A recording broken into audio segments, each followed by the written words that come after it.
They say how you start is how you want to finish. Scott Piercy did exactly that. Settle in as we rewind the week with the latest edition of Monday Backspin from PGA TOUR.com.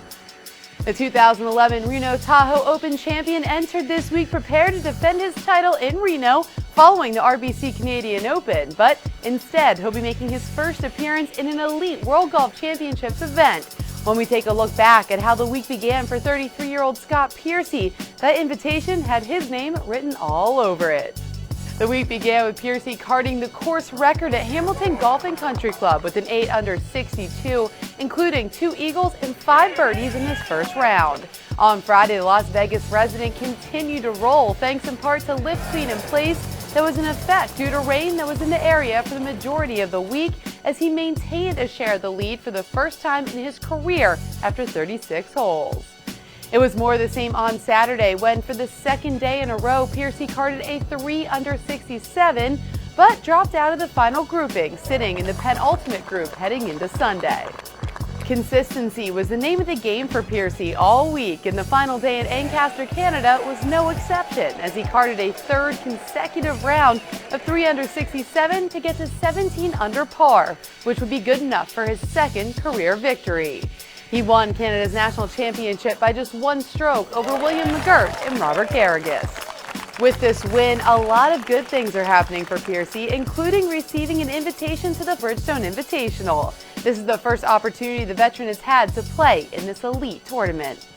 This victory also gets Piercy inside that top 15 in FedEx Cup standing, shooting up 26 spots into 13th, guaranteeing a playoff berth for our most recent champion when the PGA Tour playoffs begin in just 4 weeks.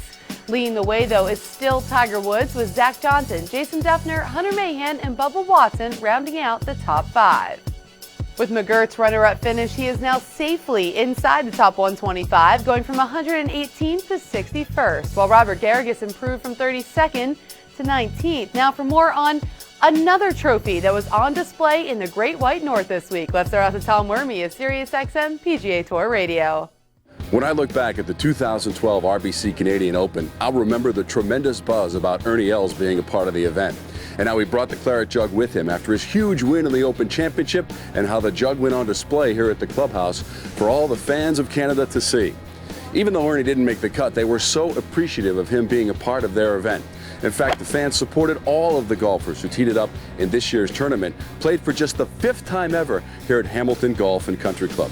The folks involved with the event went out of their way to make sure everyone had a fantastic experience watching some of the stars of the PGA Tour tee it up in the 2012 RBC Canadian Open. Next up, it's the World Golf Championships Bridgestone Invitational. SiriusXM PGA Tour radio coverage starts on Thursday. Thanks, Tom. We'll be on double duty this week with the WGC Bridgestone Invitational and the Reno Tahoe Open, all beginning on Thursday. I'll have your PGA Tour Day preview on both events on Wednesday, only on PGA Tour.com.